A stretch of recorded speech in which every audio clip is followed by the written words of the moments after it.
of this congregation, but I'm absolutely a member of the LGBT community and a member of El Paso. This is my community.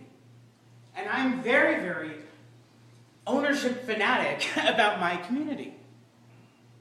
And I don't want anybody to feel that they're not part of our community because of whatever. Or feel ashamed. Says, you know what? I'm HIV positive. And there's not this hush that silences me. So now my challenge to you specifically as MCC is how do we create that community? I have a couple of things, a couple ideas I'm going to throw out there. One, honor the lives of people infected with HIV or in recovery. They are the most honest people that at least I've ever met. Do not create, oh, we can't talk about that.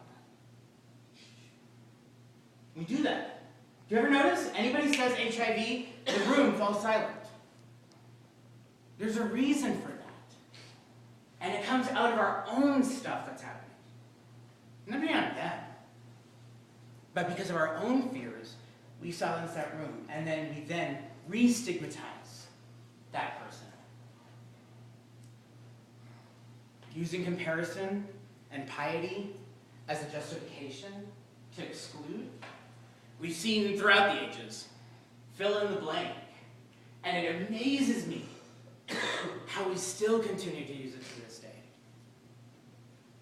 And I specifically use the question of the day because I think at least the community in which I live in, the gay male community, I've seen us perpetuate some of the worst.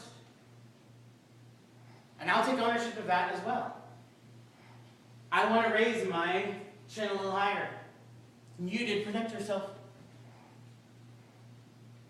And now I'm better than you, and now you are worth less than me. And finally, just recognizing the humanity. I think we say we can recognize each other's humanity, I recognize the humanness in you, but how often do we actually practice this? When we engage in things like raising our chin up a little higher, in things like hushing the crowd, those tiny little, what we call microaggressions, really serve as a big, big impact. So recognizing the humanity, recognizing the strength. And I think this is a perfect community to be able to lead by example. This community is the one community that's built out of love, right? At least the way I've seen it. You know, the bars didn't show up like, yay, love! No, they have a little different agenda, you know? And we need the bar community too. And I'm not putting them down. But this community, specifically the communities of faith, were always built out of love. That's where it started. They started saying, you are welcome here. We are going to openly say lesbian, gay, bisexual, and transgender. No other community of faith did that. No other community did that. It was this community that did that. And how do we continue to perpetuate their inclusion and everybody's inclusion?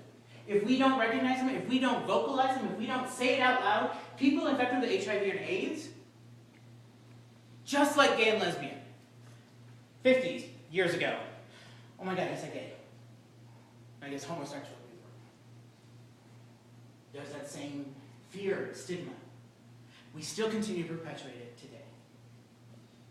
So my challenge to you is how are we as a community going to really practice what we preach and include everybody